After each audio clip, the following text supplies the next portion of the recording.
Et nous avons vu plusieurs clés qui vont nous aider à être en sécurité dans ce monde où il n'y a pas de sécurité.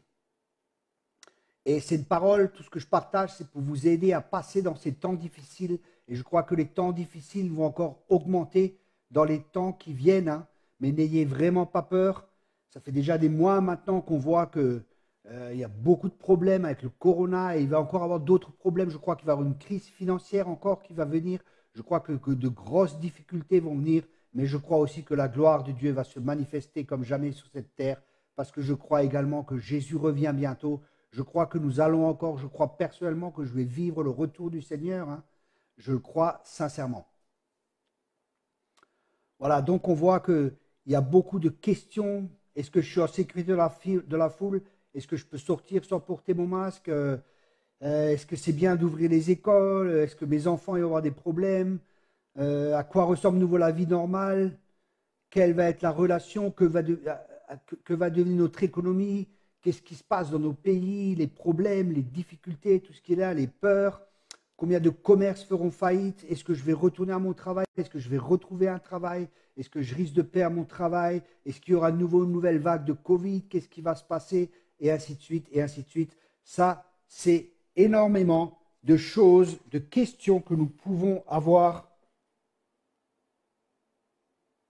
énormément de questions que nous pouvons avoir, et bien sûr, il y a la réponse de Dieu. On a vu plusieurs points. Le premier point, c'était être conscient de la présence de Dieu.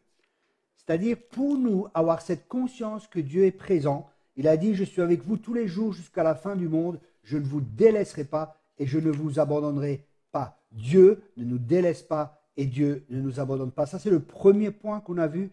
Ensuite, le deuxième point qu'on a vu, c'est de se décharger sur lui de tous nos soucis, car lui seul prend soin de nous. Dieu prend soin de nous, on peut se décharger sur lui de tous nos soucis. Ça, c'était le deuxième point. Ce sont vraiment des fondements, ce sont vraiment des bases. Mais vous savez, les fondements doivent être établis dans notre vie. Les fondements doivent réellement être là pour que nous puissions continuer à vivre la vie que Dieu a prévue. Et la vie que Dieu a prévue, c'est une vie de victoire. Ça ne veut pas dire qu'il n'y aura pas des fois des défaites, mais on va de victoire en victoire. Et les défaites sont là pour pouvoir mieux se relever et pour apprendre quelque chose parce que nous pouvons apprendre des fois à travers nos échecs. Ensuite, le troisième point, c'est prier, adresser nos prières. Hein, dans Matthieu 6, verset 8. Matthieu 6, verset 8, votre Père sait de quoi vous avez besoin avant que vous le lui demandiez. Ça, c'était le troisième point. Le quatrième point, hein, je résume courtement les deux autres messages et nous allons passer dans le troisième. Mais la répétition est très importante. C'est pour ça que je répète fréquemment. Parce qu'à ce qui paraît, pour qu'une personne se convertisse, elle doit entendre 7 fois l'évangile. Ou avoir au moins 7 fois avoir entendu l'évangile jusqu'à ce que ça rentre et ça pénètre en elle. Continuez de mettre le Seigneur à la première place dans votre vie. C'est le quatrième point. Continuez à mettre le Seigneur à la première place dans notre vie. Le cinquième point, c'était continuer à faire confiance au Seigneur. Et le sixième point, c'était vivre avec espérance. L'espérance, c'est une attente de choses positives. Et le Dieu de paix, c'est le Dieu de l'espérance, pardon. Dieu est le Dieu de l'espérance. C'est-à-dire que Dieu a de l'espoir pour nous. Dieu, il sait ce qui va se passer. Il a prévu des choses merveilleuses pour nous. Et des fois, nous sommes là dans des problèmes, dans des difficultés. Et nous disons, mais qu'est-ce qui se passe? Parce que des fois, nous n'avons pas la perspective de Dieu. Et la perspective de Dieu, c'est qu'on soit changé et transformé à l'image de son Fils bien-aimé. C'est pour ça que des fois, il y a des épreuves et des difficultés. Et Dieu utilise cela. Il utilise les épreuves et les difficultés pour révéler des fois des faiblesses qu'il y a encore en nous ou des choses qui sont en nous que Dieu veut mettre à la lumière pour que nous puissions, en accord avec lui, être changés et transformés par sa grâce. Mais ce n'est pas ces choses.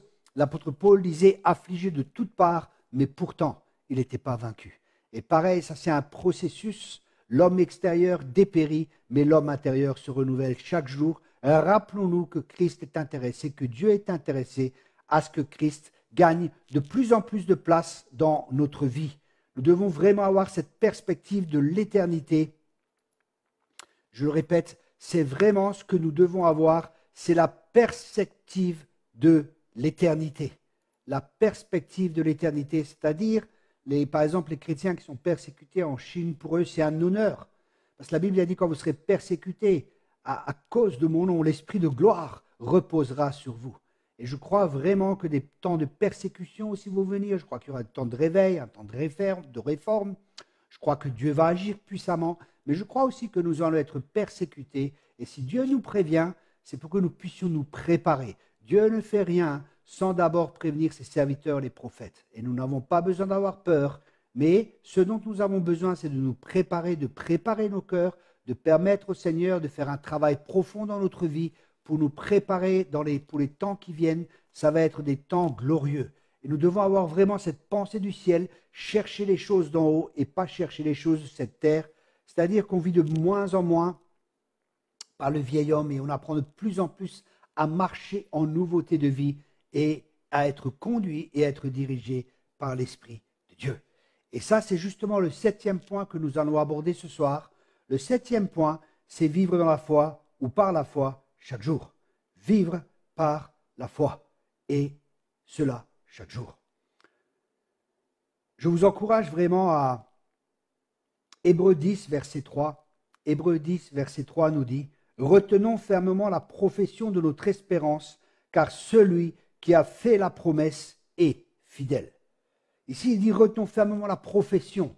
Une traduction allemande dit « Retenons fermement la confession de notre espérance, car celui qui a fait la promesse est fidèle. » Alors, je vous encourage, bien-aimés, à proclamer les promesses de Dieu, à proclamer la parole de Dieu, à proclamer les paroles réma que Dieu vous donne sur les circonstances et dans les circonstances dans lesquelles vous êtes.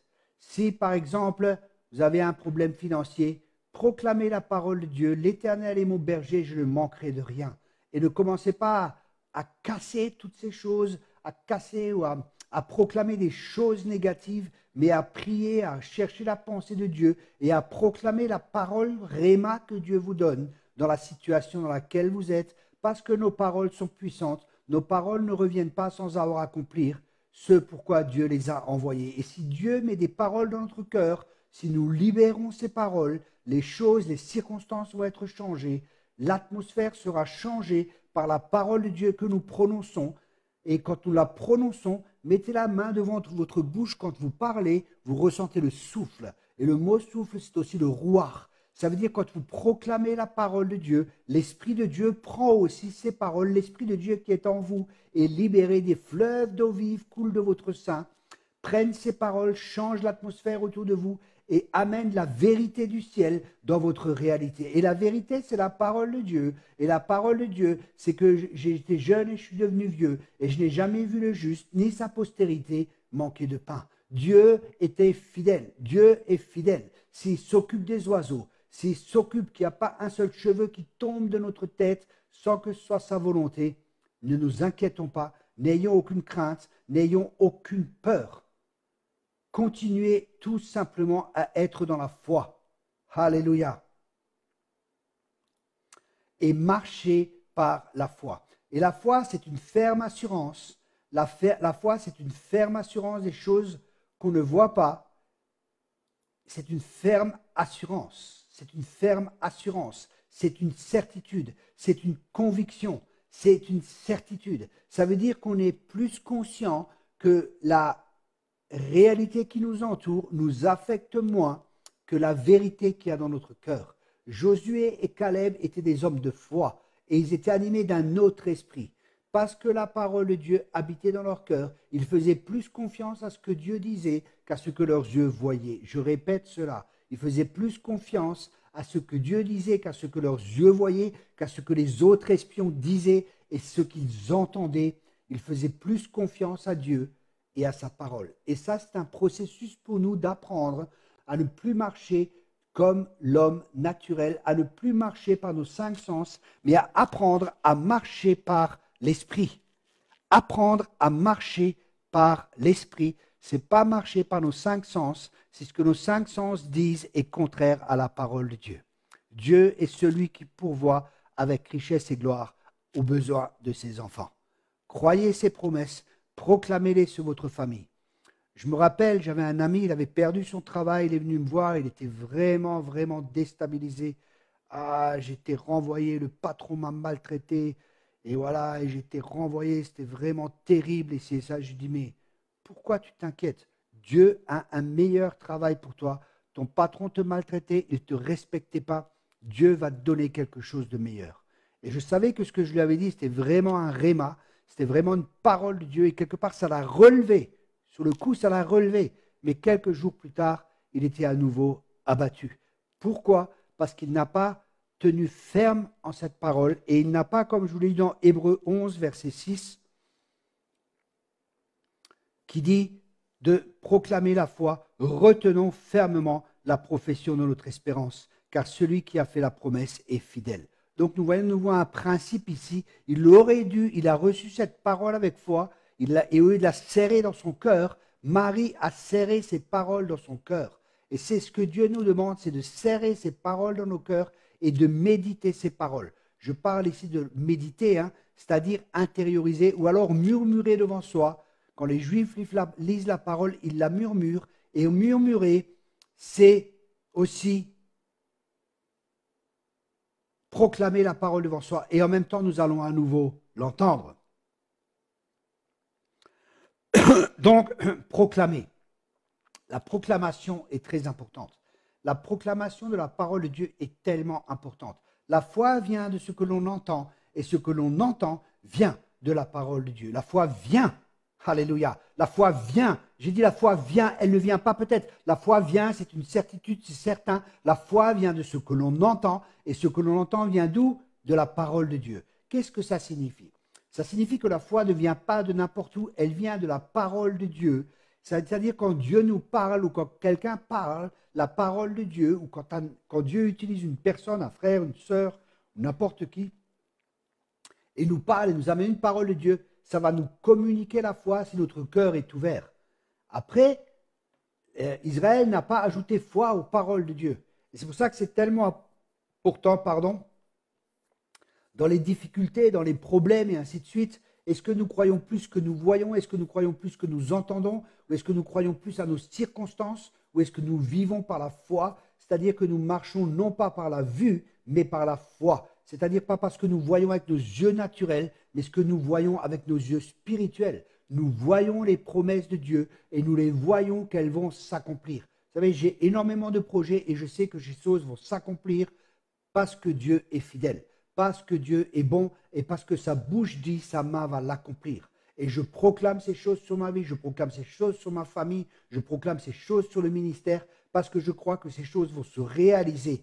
Et nous devons dire comme Dieu dit. Confesser, c'est signifier aussi, en grec, confesser signifie aussi dire la même chose que. Ça veut dire que si nous confessons la parole de Dieu, nous disons la même chose que ce que Dieu dit. Et là, Dieu se réjouit parce qu'il voit que nous lui faisons confiance. Et Dieu est un bon père et il veut que ses enfants lui fassent confiance.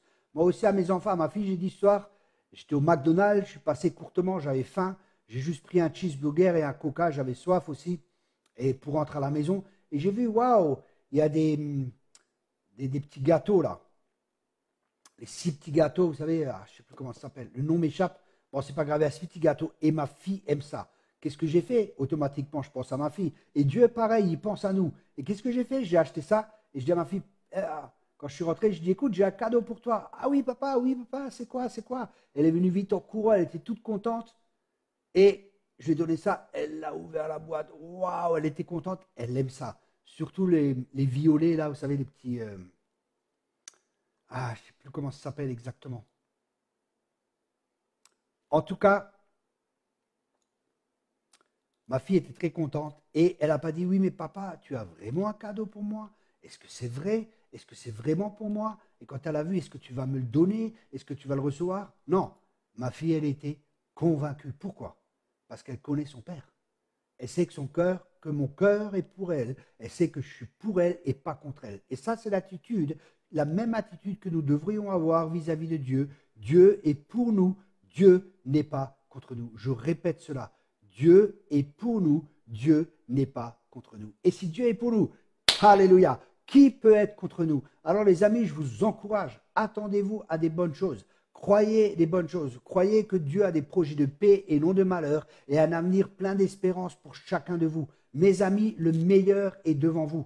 Croyez-le, même si c'est des temps difficiles, le meilleur est quand même devant nous parce qu'on va apprendre à se battre, on va apprendre spirituellement à combattre, on va apprendre à rester en Christ, on va apprendre à avoir la victoire de plus en plus parce que assailli de toutes parts, mais jamais vaincu, comme disait l'apôtre Paul. L'apôtre Paul, il est passé par beaucoup d'épreuves, il est passé par beaucoup de difficultés. Et des fois, je suis dégoûté de cet évangile, un faux évangile qui est prêché. Une fois que tu es chrétien, tout ira bien. Et après, les gens, quand ça va mal, ils quittent le Seigneur parce qu'ils ont eu un évangile qui était édulcoré. Ils ont entendu un faux évangile. La Bible, elle nous dit, quand on est chrétien, on souffrira. Et c'est pour une bonne cause qu'on va souffrir. Notre chair souffre, notre chair s'oppose aux choses de l'esprit. Et moi, comme vous, croyez-moi, j'ai une chair pareille que vous. Elle veut prendre le dessus. J'ai des combats, j'ai des renoncements comme chacun de vous. Ne croyez pas que l'onction fait toute chose. Justement, plus il y a d'onction, plus vous allez avoir des combats, parce que l'onction, elle est là pour détruire les œuvres du diable. Alléluia. Quelqu'un a dit, every new level is every new devil. Chaque nouveau niveau, nous sommes confrontés à une nouvelle autorité ou à de nouvelles puissances démoniaques. Mais dans toutes ces choses, nous sommes plus que vainqueurs. Alors les amis, n'abandonnez pas, soyez encourageux, n'importe la situation dans laquelle vous êtes, n'oubliez pas, Dieu est avec nous, on peut lui faire confiance et on proclame les paroles de Dieu qui sont là.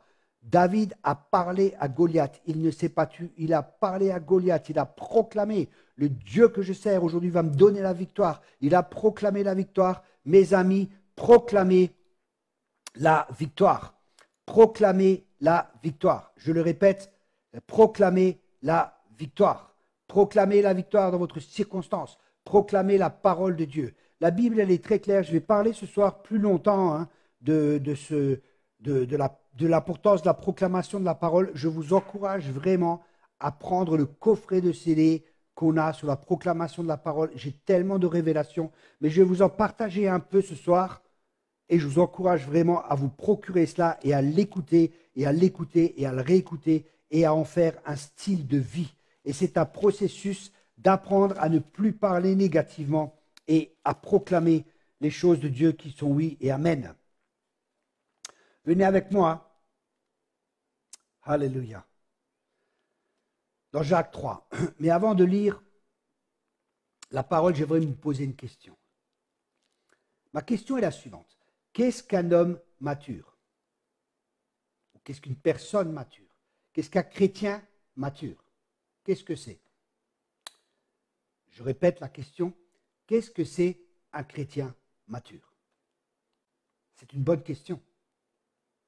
Et je pense qu'il y a beaucoup de réponses à donner.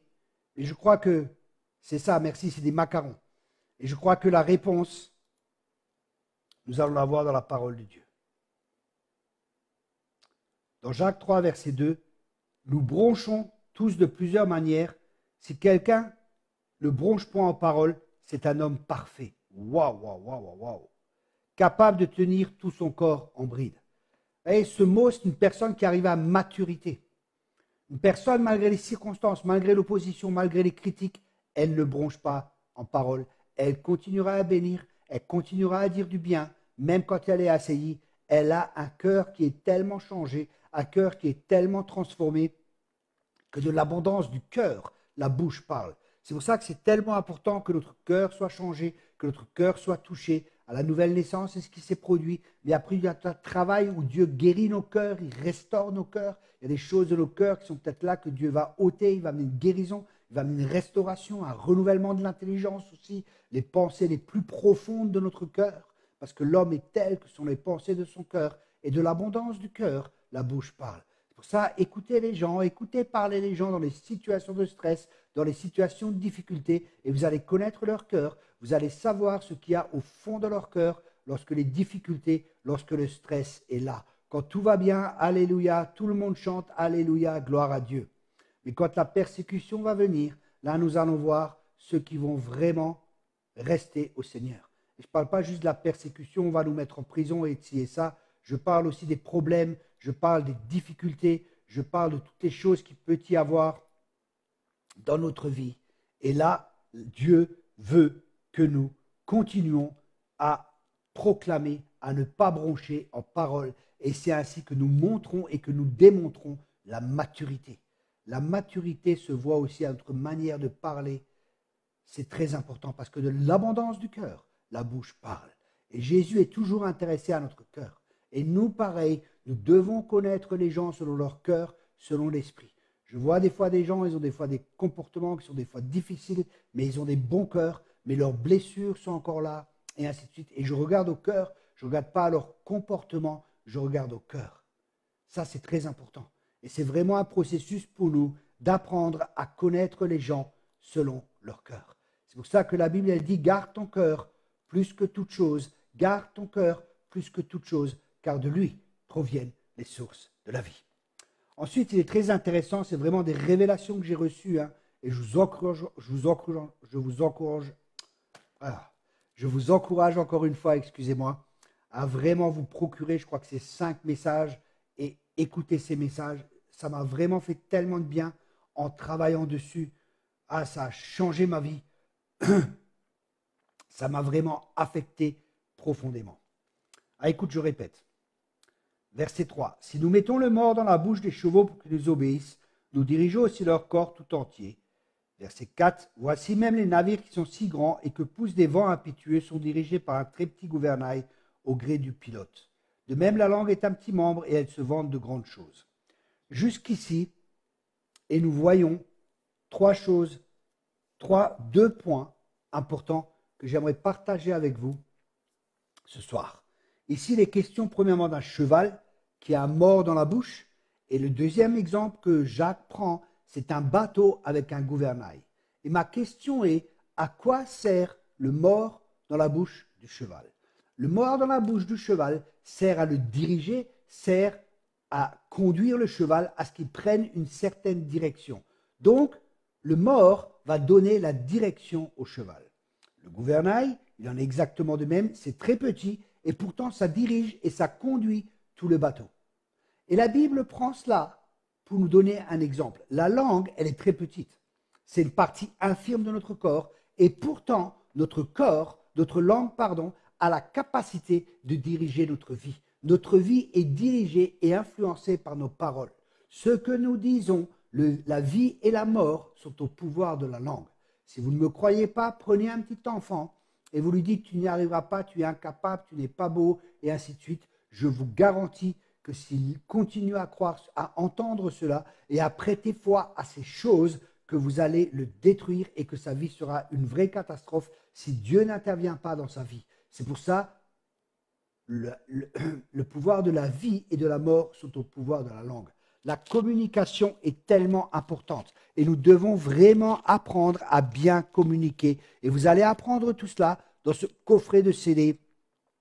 Communiquer de la bonne manière est tellement importante. Vous savez, des gens qui gagnent énormément d'argent, ce n'est pas forcément ceux qui travaillent avec leurs mains, mais ceux qui savent parler, ceux qui savent communiquer correctement. Et ça, c'est très important pour nous aussi. Nous avons le message le plus important, nous avons le meilleur message qui puisse exister. C'est que Dieu a envoyé son Fils unique afin que quiconque croit en lui ait la vie éternelle. Ça, c'est une partie du message.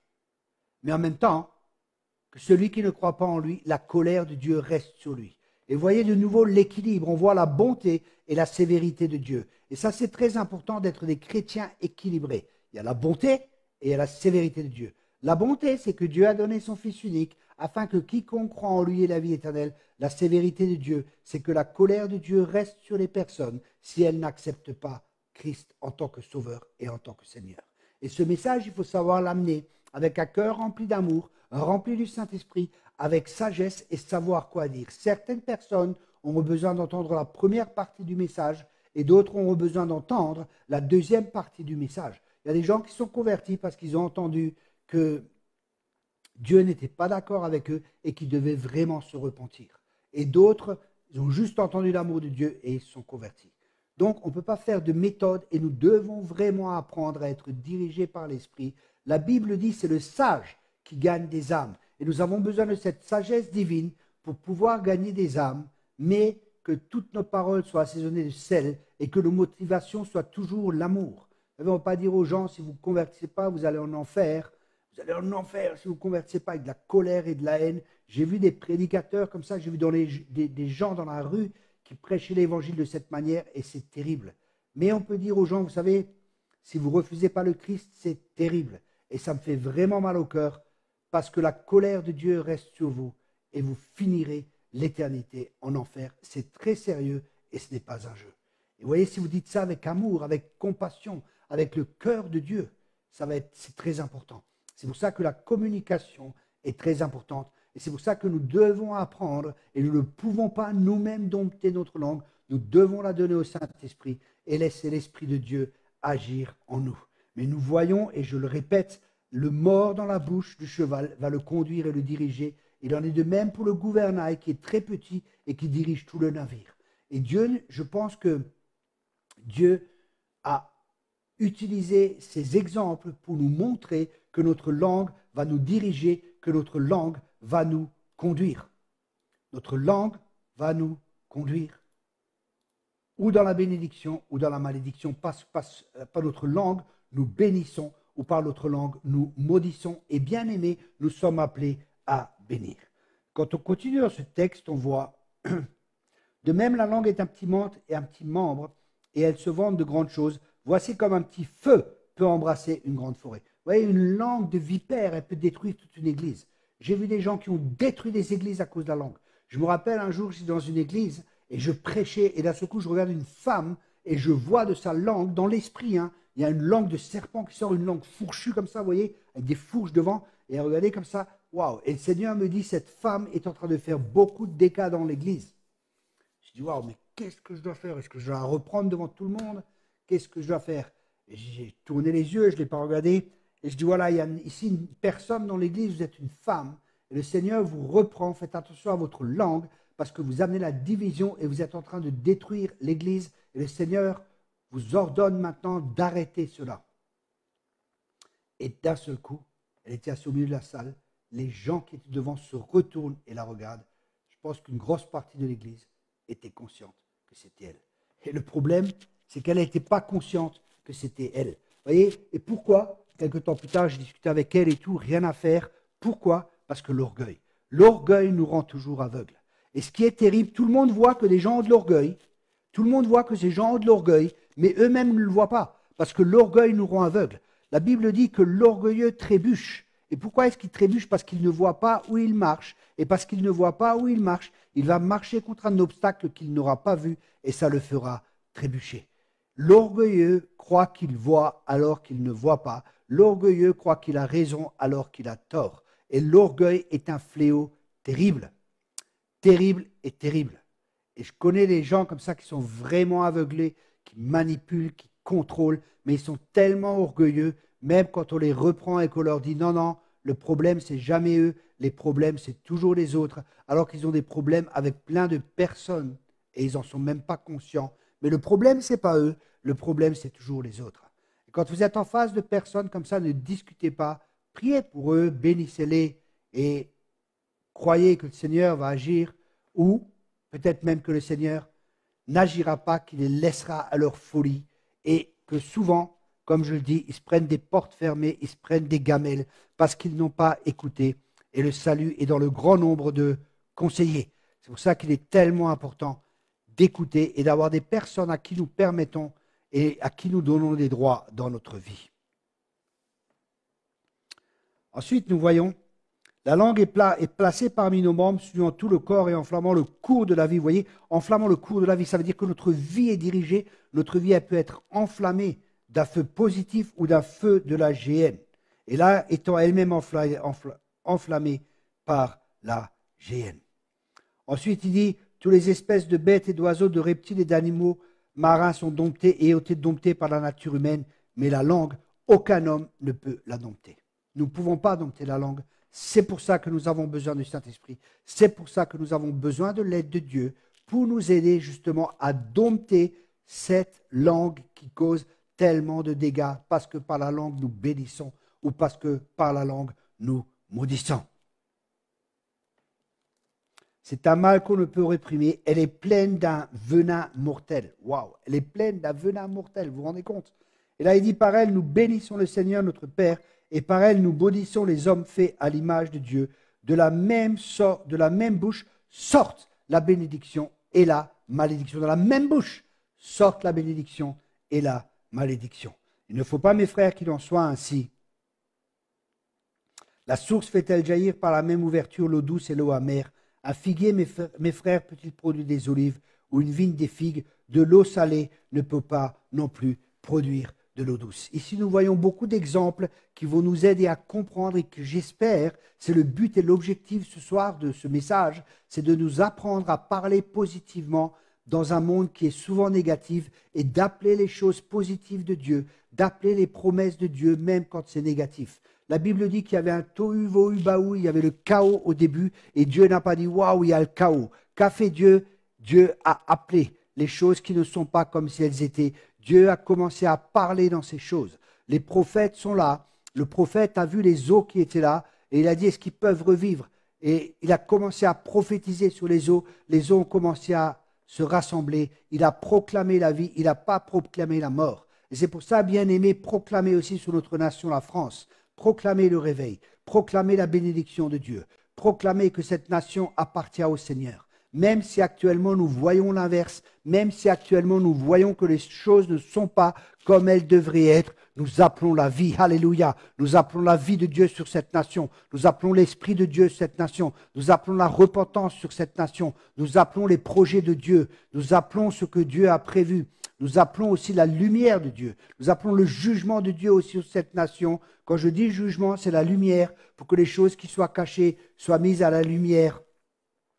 Et que Dieu vraiment, quand Dieu juge, c'est toujours avec amour, c'est toujours dans un sens, bien souvent c'est dans un sens et avec un esprit de salut. C'est pour ça que quand nous appelons le jugement sur une nation, c'est-à-dire aussi quand nous appelons la lumière, pour que tout vienne à la lumière, ce n'est pas négatif, parce que c'est un jugement. Le jugement nous permet de séparer ce qui est vil de ce qui est bien. Le jugement, c'est aussi crise, c'est un temps de crise et c'est un temps de séparation. Et c'est ce que nous devons aussi appeler sur notre nation. C'est un temps de jugement, un temps de séparation, où les œuvres des ténèbres sont de plus en plus mises à la lumière, mais où la lumière apparaît de plus en plus. Et c'est ce qui se fera pratiquement automatiquement. Mais le peuple de Dieu aussi doit intercéder. C'est pour ça que je vous encourage à intercéder pour notre nation, parce que Dieu veut encore une fois toucher notre nation. Dieu aime cette nation. Dieu aime la France. Amen. Et Dieu aime les Français. Et Dieu aime tous les habitants du monde. Dieu aime tout le monde parce que Dieu est amour. Mais Dieu est le péché. Il y a des choses qui se font en France qui sont des abominations. Actuellement, on voit des nouvelles lois qui sont votées vis-à-vis de l'avortement et toutes ces choses. Et c'est terrible. Et je crois que le jugement va réellement venir sur cette nation. Certains disent que Dieu ne juge plus. Mais c'est marqué où? Est-ce que la nature de Dieu change? La nature de Dieu ne change pas. C'est nous qui devons changer. Dieu ne change pas. Dieu juge encore de nos jours. Et Dieu est dans la colère. Dieu est patient. Dieu ne veut pas juger d'une manière négative. Mais Dieu est obligé. Dieu est obligé parce que c'est un Dieu qui est juste aussi. C'est un Dieu d'amour et c'est un Dieu de justice. Et un Dieu juste ne peut pas laisser le mal. Il y a des conséquences au mal. Ce qu'un homme sème, c'est ce qu'il va récolter. C'est des principes et des lois spirituelles qui sont là. Et au bout d'un moment aussi, Dieu dit stop maintenant et Dieu met un frein parce que ça va détruire les gens, ça va détruire le monde, ça va amener tellement de problèmes. Et des fois, Dieu est obligé de juger, mais c'est toujours dans un but rédemptif, toujours pour le salut. Dieu, tout ce que Dieu fait est toujours avec amour. Et nous, pareil, même quand nous devons des fois proclamer les choses, proclamons. C'est pour ça que nous devons vraiment, je crois qu'il y a vraiment des prophètes qui vont être appelés de plus en plus à proclamer les choses, des fois qui vont être difficiles, comme Ananas et Saphira, parce que vous avez menti au Saint-Esprit. Ouais, c'était quand même des paroles difficiles qu'ils ont dû proclamer. Ou Paul qui dit, nous livrons cet homme à Satan. C'est des choses qui sont terribles. Mais pour que, justement, son esprit puisse être sauvé. Vous voyez, et je crois que vraiment nos cœurs doivent être remplis d'amour. Surtout pour les ministères prophétiques ou les gens qui sont prophétiques. Ne prophétisez pas n'importe quoi. Nos paroles ont une influence. Nos paroles ont une influence. C'est pour ça, soyez sages. Priez. demandez au Seigneur, je ne prophétise jamais envers une personne où il y a un différent, où il y a quelque chose. Je me tais et je ne dis rien parce que je sais que je peux être influencé par mon âme. Je peux être influencé par le tort ou le mal que les gens m'ont fait. J'étais un jour invité à une pastorale et j'ai refusé d'y aller parce qu'il y avait des pasteurs qui m'avaient critiqué à tort, qui m'avaient jugé et ainsi de suite. Et je sentais que j'étais encore blessé et je ne voulais pas amener une parole négative ou parler quelque chose sans avoir un cœur pur. Et là, j'ai refusé l'invitation. Et j'aurais pu dire, oui, mais cette invitation m'a ouvert des portes et ainsi de suite. Mais je préfère garder mon cœur devant le Seigneur et avoir un cœur pur devant Dieu et marcher dans la gloire de Dieu et avec la gloire de Dieu que recevoir la gloire des hommes. La gloire de Dieu est beaucoup plus importante que la gloire des hommes. Alléluia. Et nous avons vu les 3 premières fois que nous sommes dans des temps difficiles, nous sommes dans des temps particuliers. On a encore vu cet attentat là, c'est vraiment terrible, en pleine rue, un enseignant décapité, et ça en France, mais c'est horrible ce qui se passe actuellement. Il y a beaucoup d'insécurité, il y a beaucoup de peur, les gens se posent beaucoup de questions, et nous avons naturellement la réponse en tant que chrétiens, parce que Dieu est en contrôle et Dieu est avec nous. Mais nous pouvons facilement être affectés par cette peur.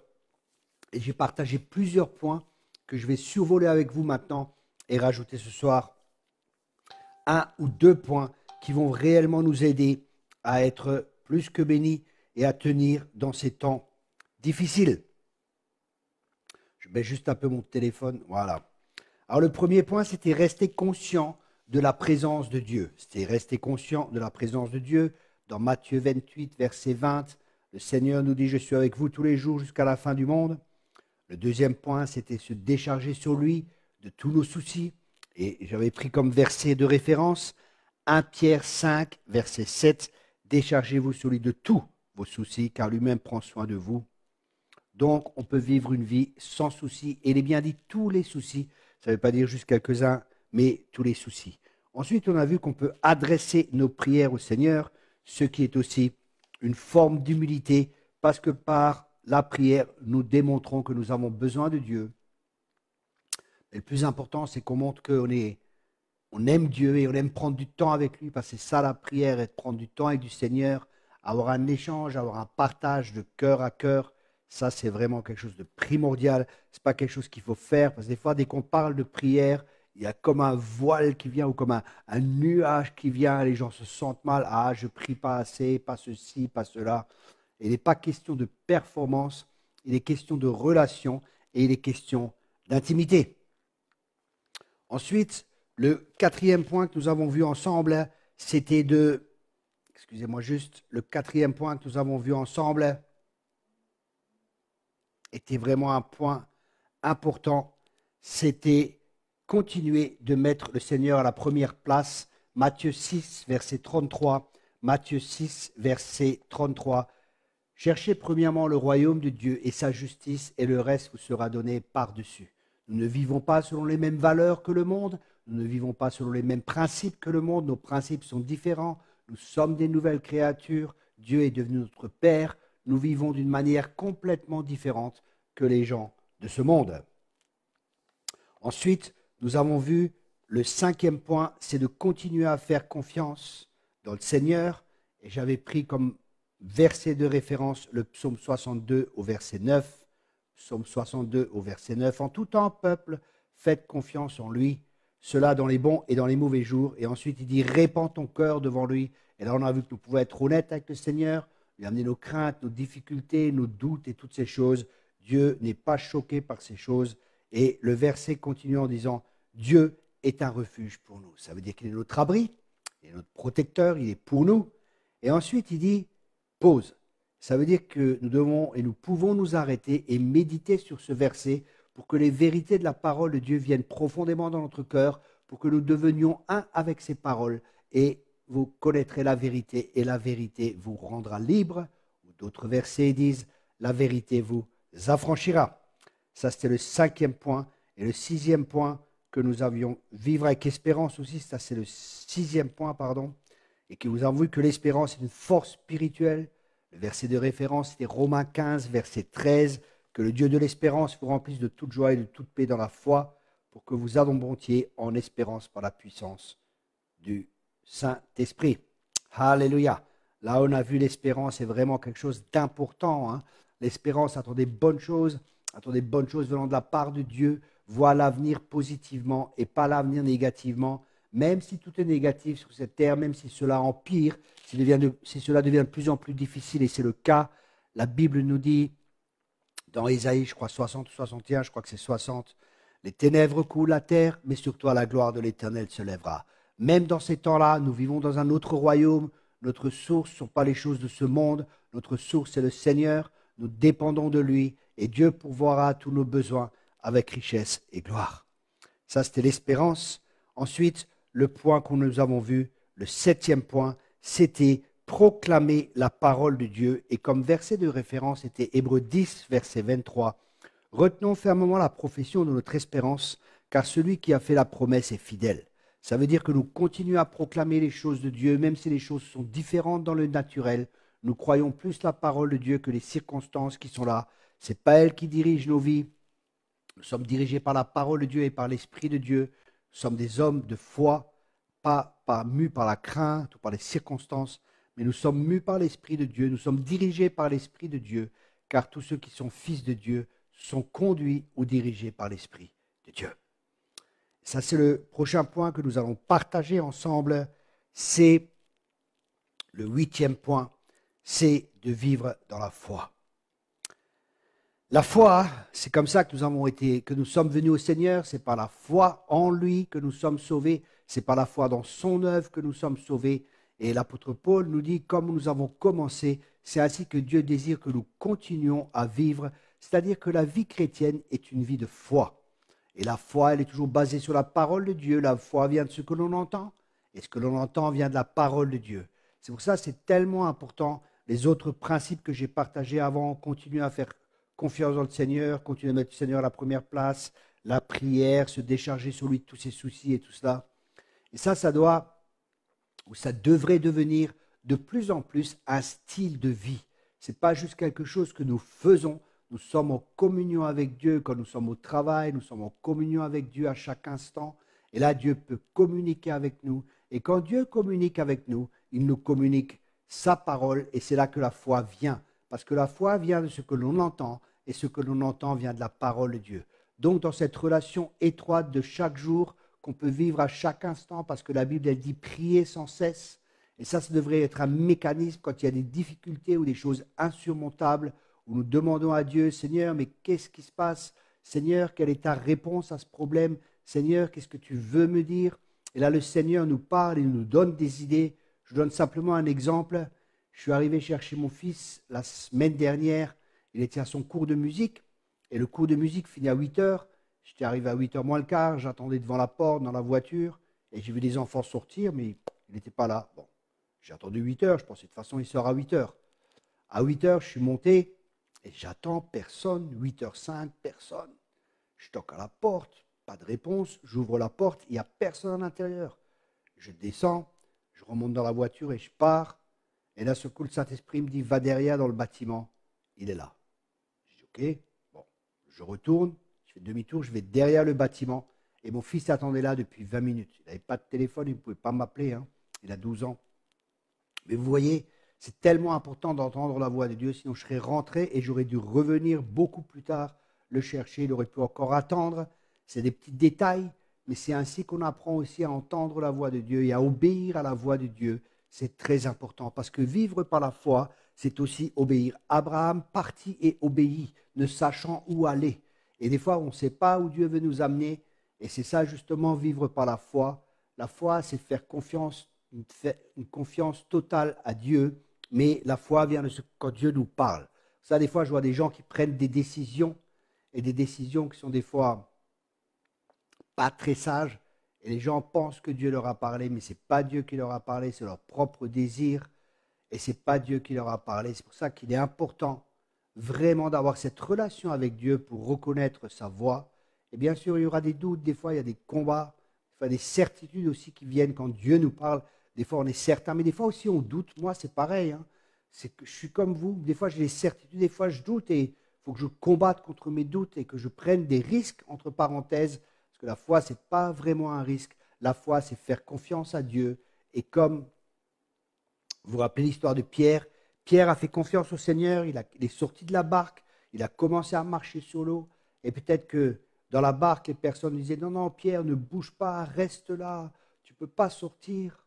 Peut-être ils se disaient aussi, si Pierre sort, nous on est là, on n'a jamais fait ça. Ça sera le héros, et ce n'est pas normal, c'est nous qui voulons être les héros. Vous savez comment étaient les disciples, hein? Et des fois, des traits de caractère ressortent de chez nous, et Dieu veut nous changer, il veut nous transformer, et il veut vraiment qu'on apprenne à marcher par la foi, parce que la foi est liée à la confiance. Et la confiance, c'est tellement important. Dieu se réjouit lorsque nous lui faisons confiance, parce que c'est lui notre soutien, c'est lui notre salut, c'est lui notre refuge, c'est lui notre abri, c'est lui qui pourvoit tous nos besoins avec richesse et gloire. Et des fois, je vois que les gens ont des problèmes pour faire confiance à Dieu parce qu'ils ne connaissent pas Dieu. La foi est toujours liée à la connaissance de Dieu. Je répète cela parce que c'est vraiment quelque chose qui est très important. La foi est liée à notre connaissance de Dieu. Notre foi est liée à la connaissance de Dieu. Plus nous connaissons Dieu, plus nous connaissons le cœur de Dieu, plus facile ce sera pour nous de croire Dieu et de lui faire confiance, même quand les choses sont contraires, parce que nous savons qu'il n'est pas un homme pour mentir, mais ce que sa bouche dit, sa main va accomplir. Alors, bien-aimés, je ne sais pas dans quelle situation vous êtes, mais si vous êtes dans des temps difficiles, cherchez les promesses de Dieu, priez, cherchez Dieu, demandez-lui des paroles, demandez-lui des confirmations, demandez-lui des directions, et Dieu donne. Si quelqu'un prie et demande et qu'il manque de sagesse, la sagesse, c'est aussi la connaissance que Dieu nous communique et que nous appliquons. C'est-à-dire que la sagesse est liée à la foi. Nous recevons une parole de Dieu, nous croyons cette parole et nous agissons en fonction de cette parole. Et ça, c'est de la sagesse. Mais qu'un tel homme ne s'imagine pas recevoir quelque chose, s'il demande de la sagesse à Dieu et qu'il doute dans son cœur, il est comme un flot, hein, il est emporté par ça et là. Et Dieu veut qu'on lui fasse vraiment confiance. Et la foi, c'est une encre sûre pour notre âme. C'est comme une encre qui va faire que le bateau de notre vie sera stable. On ne sera pas emporté par tous les vents, par tous les marées, par toutes les doctrines, par toutes les choses qui se passent. Et je vois malheureusement trop peu de chrétiens, avec toutes ces années que j'ai d'expérience et de visite des églises, ici et ça, je vois que beaucoup de chrétiens, malheureusement, dépendent souvent du prédicateur, dépendent des fois des séminaires, dépendent des camps, dépendent des livres qu'ils lisent. Et tout ça, ce n'est pas négatif, mais ça ne doit pas être le principal. Notre source doit être Dieu. Dieu est un Dieu jaloux et Dieu désire avoir le cœur de chacun de nous. Moi-même, je fais des séminaires et je fais des camps, mais je ne veux pas que les gens vivent de cela. C'est des fois pour remettre la machine en route, c'est des fois pour relever celui qui est fatigué, c'est pour fortifier, c'est pour donner aussi des paroles prophétiques dans nos camps, pour encourager les gens, pour confirmer des choses. On a vraiment des temps forts dans nos camps, des temps forts de louange, des temps forts avec la présence de Dieu pour bénir les gens. Et c'est quelque chose de positif, ce n'est pas négatif, mais ça ne doit pas être la source de notre vie. On ne doit pas vivre des camps, on ne doit pas vivre des livres des autres, on ne doit pas vivre du culte du dimanche. On doit avoir notre relation personnelle avec Dieu. Toutes ces choses sont bonnes, toutes ces choses sont magnifiques, toutes ces choses sont nécessaires, mais il est important que le plus important reste le plus important, et c'est notre communion avec Dieu, notre connaissance de Dieu, parce que l'apôtre Paul disait, mon but c'est de le connaître lui et la puissance de sa résurrection. Et je répète, la foi, c'est connaître Dieu. Continuez, mes amis, à croire que Dieu peut faire des grandes choses dans votre vie, qu'il veut faire des grandes choses dans votre vie. Continuez de croire que Dieu peut faire des miracles dans votre vie. Le Dieu que je sers est un Dieu de miracles. Je peux vous partager tellement de miracles, que ce soit physique, de guérison que j'ai moi-même vécu, ou que Dieu m'a utilisé comme un canal pour pouvoir bénir les autres, des bénédictions financières, où j'ai été béni financièrement et où j'ai pu aussi bénir des personnes financièrement.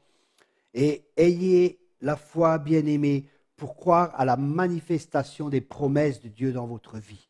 Je répète cela, ayez la foi pour croire aux manifestations des promesses de Dieu dans votre vie. C'est-à-dire que ces promesses, elles vont se manifester, elles vont devenir visibles, ça va devenir quelque chose de tangible parce qu'on est béni de toute bénédiction dans les lieux spirituels. On a tout reçu de toutes choses et c'est par la foi qu'on attire ces choses. La foi est comme un aimant qui va attirer les promesses de Dieu. Dieu va se réjouir, il va se dire « Waouh, il y a un de mes enfants qui me croit, c'est vraiment important ». Il va dire, waouh, il y a quelqu'un qui me croit, il y a quelqu'un qui me croit ici, vite, dépêchez-vous les anges, allez vite, vite, vite, allez vite là-bas, allez répondre à la prière de cette personne, allez répondre à la foi de cette personne me fait confiance, je suis vraiment, vraiment honoré. Parce que la parole de Dieu dit, dans Hébreux 11 au verset 6, Hébreux 11 au verset 6, or, sans la foi, il est impossible de lui être agréable, car il faut que celui qui s'approche de Dieu croit que Dieu existe et qu'il est le rémunérateur de ceux qui le cherchent. Ici, on voit que sans la foi, il est impossible de lui être agréable. Et en tant que chrétiens, nous avons tous ce désir d'être agréable à Dieu. Et un des moyens que la parole de Dieu nous donne, et celui-ci pour être agréable à Dieu, c'est de croire Dieu, de lui faire confiance, de plus croire sa parole, de plus croire ses promesses, parce que nous sommes le peuple des promesses de Dieu. Ces promesses sont pour nous, bien-aimés, ces promesses sont pour vous, pour votre famille. Alors lisez la parole de Dieu, méditez-la, cherchez Christ quand vous lisez la parole, parce que la parole, la foi vient de ce que l'on entend, et aussi en lisant la parole de Dieu. En lisant la parole de Dieu, ce n'est pas juste lire pour lire, il faut que je lise la Bible, non. Quand vous lisez la parole de Dieu, c'est pour le rencontrer lui, parce que cette parole, elle est vivante. Quand vous lisez la parole, essayez d'avoir des rémas, priez Dieu qui vous donne des révélations, que vous puissiez le connaître davantage, parce que Dieu répondra aux désirs de notre cœur. Alors je vous encourage vraiment à lire cette parole, à prier, à chercher Dieu, à écouter ces paroles, que vos cœurs soient disposés, que vos cœurs soient bien ouverts, parce que le cœur de Dieu est toujours ouvert à notre égard. Et la foi, c'est quand Dieu nous communique son cœur, communique les paroles, les pensées qu'il y a sous son cœur, qu'il communique cela à notre cœur, parce que la Bible dit, si tu crois dans ton cœur, tout est une question de cœur. Garde ton cœur plus que toute chose, car de lui proviennent les sources de la vie, et c'est notre part de garder notre cœur. L'ennemi vient toujours, comme le dit la parole de Dieu, pour voler la parole dans notre cœur, mais nous résistons d'une foi ferme. Alléluia. Nous croyons plus la parole de Dieu que ce que l'ennemi essaie de nous faire croire. Nous ne sommes pas comme Ève et croyons les mensonges du diable. Est-ce que Dieu a réellement dit? Oui, Dieu a réellement dit. Est-ce que je peux faire confiance à Dieu? Oui, je peux faire confiance à Dieu. Il est mon Père, il est pour moi et qui peut être contre moi? Alors je ne sais pas, bien-aimé, dans quelle situation vous êtes. C'est dans la maladie. Prenez les promesses de Dieu qui sont oui, amen. Proclamez ces promesses sur la guérison par ces meurtrissures, je suis guéri. Vous avez été déjà guéri il y a 2000 ans, mais c'est un combat. Et le combat dans lequel nous sommes, c'est le combat de la foi. C'est un combat. Et l'apôtre Paul, c'est intéressant parce qu'il dit, nous combattons un bon combat. Ce qui signifie que ce combat n'est pas négatif, c'est un bon combat. Et le combat que nous avons à combattre est un combat de foi. C'est-à-dire que nous croyons Dieu, nous obéissons à Dieu. La foi est liée à l'obéissance. La foi est liée à ce qu'on reçoit de Dieu et suivi d'actes. La foi sans les œuvres, elle est morte. La foi n'est jamais, oui, j'ai la foi, j'ai la foi. Montre-moi là que tu as la foi par tes œuvres. Montre-moi que vraiment tu crois à Dieu. Montre-moi que tu lui fais confiance. Ça se voit par notre manière de vivre.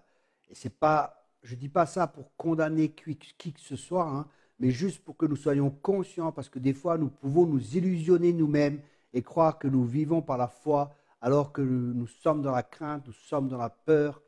Et ça, ce n'est pas notre manière de marcher. Nous marchons non pas par la vue, mais nous marchons par la foi. Ensuite, il dit, or, sans la foi, il est impossible de lui être agréable, car celui qui s'approche de Dieu croit que Dieu existe. Donc déjà, celui qui s'approche de Dieu dans la prière, dans la lecture de la parole, les différentes manières, l'adoration, la louange, les différentes manières que nous avons, la méditation, faire silence et ainsi de suite, toutes les manières par lesquelles nous nous approchons de Dieu, cela se fait par la foi. Donc nous croyons que Dieu existe, c'est ce que nous dit ce verset. Et là, c'est vraiment intéressant parce qu'il y a quelque chose qui est vraiment super. est magnifique, c'est aussi une promesse. Et il dit, et qu'il est le rémunérateur de ceux qui le cherchent. Ça veut dire quand on cherche Dieu, Dieu nous rémunère encore, et Dieu nous rémunère comment? En accomplissant ses promesses qui sont oui, amen. C'est pour ça, bien-aimés, je vous encourage vraiment à chercher Dieu dans ces temps, à développer votre relation personnelle avec le Saint-Esprit, à développer votre relation avec le Père, à développer votre relation avec Jésus-Christ, à prendre du temps, à apprendre à les connaître, à connaître chaque personnalité de Dieu, à connaître le Père, à connaître le Saint-Esprit, à connaître Jésus et à marcher chaque jour avec Dieu. Parce que dans les temps dans lesquels qui viennent, il y aura des remous. Peut-être vous allez perdre votre travail. Je ne dis pas ça pour vous faire peur, hein, mais c'est possible. C'est possible qu'il y ait des difficultés. C'est possible qu'il y ait... On voit le corona, ça a même touché les chrétiens. Hein. Ça peut, vous savez, on n'est pas épargné. Des fois, ça peut nous arriver aussi. Le soleil se lève sur les bons et sur les mauvais. Hein. Moi, je me rappelle, ma dernière prédication, c'était à Colmar, juste avant le corona. En terminant, j'ai dit, écoutez, des temps difficiles, des temps sombres vont venir, mais le psaume 91 est tellement, tellement important. Je ne sais pas si les gens ont écouté, et je leur ai dit, je vous encourage à méditer, à lire ce psaume, à travailler dessus, à le méditer jour et nuit, à le lire, à méditer, à le lire plusieurs fois. Et des fois, ça peut durer des semaines. Je connais un ministère, pendant 6 mois, il n'a que étudié le psaume 91. Pendant 6 mois, il a étudié le psaume 91. Maintenant, je peux vous garantir qu'il est fondé dans la foi, qu'il sait que l'Éternel, c'est son berger. Il sait que si 1000 tombent à sa droite ou 10 000 à sa gauche, il ne sera pas atteint. Parce que ces promesses de Dieu sont devenues vivantes pour lui, cette parole est devenue vivante. Et je vous encourage aussi, peut-être pour ces temps qui viennent, lisez le psaume 91, prenez du temps et voyez si vraiment vous êtes dans la foi. Voyez, éprouvez votre foi, testez votre foi. Voyez si vraiment vous croyez, ou c'est juste une connaissance intellectuelle ou une adhésion mentale, ou si c'est vraiment la foi. La foi est toujours liée au cœur, parce que c'est avec le cœur qu'on croit. Le Seigneur, il a dit, si tu crois dans ton cœur, si tu crois dans ton cœur, ce n'est pas une affaire de connaissance intellectuelle, ce n'est pas une adhésion intellectuelle, c'est quelque chose de surnaturel, c'est l'Esprit de Dieu qui nous communique la foi de Dieu dans notre cœur. Et cette foi, si tu crois dans ton cœur, et que tu dis, et si tu ne doutes pas, et si tu dis à cette montagne de jeter dans la mer, tu le verras se réaliser. Cette foi, ce n'est pas nous qui produisons cette foi, c'est la foi de Dieu qui vient de la parole de Dieu et de l'Esprit de Dieu. C'est un esprit de foi qui nous est communiqué par Dieu lui-même. Et c'est une foi, c'est la même foi que Dieu. Hein. Ça veut dire que c'est une foi qui... c'est inimaginable, tout ce qui peut se passer au travers de cette foi. Et nous honorons Dieu avec cette foi. Nous avons vu aussi la dernière fois de proclamer la parole de Dieu. Hein. Hébreux 10, verset 23, qui dit « Retenons fermement la profession de notre espérance, car celui qui a fait la promesse est fidèle. » Donc aussi proclamer la parole de Dieu, ce qu'on avait vu, c'est important. Hein. Je vous encourage, si vous n'étiez pas là, si vous ne l'avez pas vu, si vous n'avez pas vu les autres parties de ce message, être en sécurité dans un monde d'insécurité. C'est la 4e partie aujourd'hui. Je vous encourage vraiment à réécouter les autres messages. Ça va vous communiquer la foi, ça va vous aider dans votre marche chrétienne, c'est le but. Ça va vous rapprocher plus de Dieu, ça va vous donner une plus grande conscience de Dieu et ça va vous aider vraiment à devenir tout ce que Dieu veut que vous deveniez, que vous ressemblez de plus en plus à Jésus-Christ, son Fils bien-aimé. Notre modèle, c'est Jésus. Jésus vivait par la foi. Et cette foi était le résultat, écoutez bien, cette foi était le résultat de la communion de Jésus avec le Père. Et comme il est tel, nous sommes. Et c'est pour ça que pour nous aussi, cette communion est tellement, tellement importante. Vous savez, ça fait des années vraiment que je sens, depuis ma conversion et sur toutes ces années, je ressens vraiment fortement que le désir du cœur, c'est l'intimité avec chacun de nous. Des fois, ah oui, je veux chercher Dieu, j'ai vraiment envie de le connaître, j'ai vraiment envie de prendre du temps avec Dieu. Mais sachez, bien-aimés, que Dieu le désire encore plus que nous. Dieu désire que ses enfants viennent dans la maison du Père. Dieu désire nous parler, Dieu désire nous bénir. Il est le Dieu de toute bénédiction. Dieu est bon, ne doutez pas de sa bonté. Si vous avez une mauvaise image de Dieu, naturellement, ça va affecter votre foi. Ce n'est par exemple, je vous dis que Dieu est un Père et que votre Père vous faisait des promesses qu'il ne tenait pas, il y aura tout un travail de renouvellement de l'intelligence qui sera nécessaire pour que vous puissiez faire confiance à Dieu. Mais croyez-moi, les amis, Dieu n'est pas un homme pour mentir. Ce que sa bouche dit, sa main va l'accomplir. Ses paroles sont la vérité. Ses promesses sont oui et amen. Dieu ne revient pas sur ces choses-là. Vous comprenez, c'est tellement important. Et Dieu ne fait pas exception de personne. Dieu aime tout le monde pareillement. L'amour de Dieu ne peut pas se gagner et c'est pour ça qu'il ne peut pas se perdre. Et Dieu donne. Dieu aime donner. Je me rappelle au début de ma conversion, il y a un verset qui m'a vraiment frappé, qui disait que si Dieu qui n'a point épargné son Fils, ne nous donnera-t-il pas toutes choses par-dessus? Et j'ai vraiment réfléchi, imaginez-vous, le Père donne son Fils ce qu'il a de meilleur. Est-ce qu'il ne va pas vous donner toutes les choses par-dessus? Ce que nous avons besoin pour accomplir l'appel de Dieu sur notre vie, ce que nous avons besoin pour pouvoir aux besoins de notre famille, tout ce que nous avons besoin, il est le Dieu qui pourvoit, il est Jéhovah Jireh, celui qui a déjà pourvu. Dieu pourvoit à tous nos besoins avec richesse et gloire. Ça fait plus de 20 ans maintenant que je marche par la foi, que je marche avec Dieu et je vis vraiment par la foi. Pas d'église qui me soutient, excepté quelques groupes. Nous avons en Allemagne, en Suisse et en France. D'ailleurs, ça commence à se rajouter. Il y a de plus en plus de personnes qui rejoignent le ministère. Là, il y a encore un jeune homme qui a 10 mois de conversion. Je ne sais pas combien d'âmes il a déjà gagné. Là, il ouvre une église de maison. S'il a vraiment un appel apostolique, ça sera vraiment un apôtre. Mais il a 10 mois de conversion.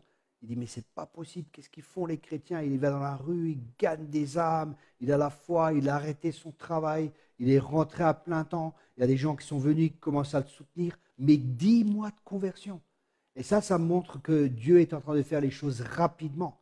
Il m'a demandé, écoute Thierry, est-ce que je peux t'appeler? Est-ce que tu peux me soutenir? Est-ce que tu peux m'aider? Parce que je vois que toi, tu as de l'expérience que je n'ai pas encore. Et il est vraiment humble, il a un cœur disposé. Il me posait beaucoup de questions. Il cherche dans la parole, il cherche Dieu. C'est un homme de prière, c'est un homme de la parole. C'est un homme qui aime Dieu. Et je vois comment Dieu accélère les choses actuellement. Dieu est en train de lever beaucoup de jeunes. Il y a une armée de jeunes qui se lèvent. J'ai à peu près une soixantaine de jeunes en Allemagne qui me suivent de manière régulière.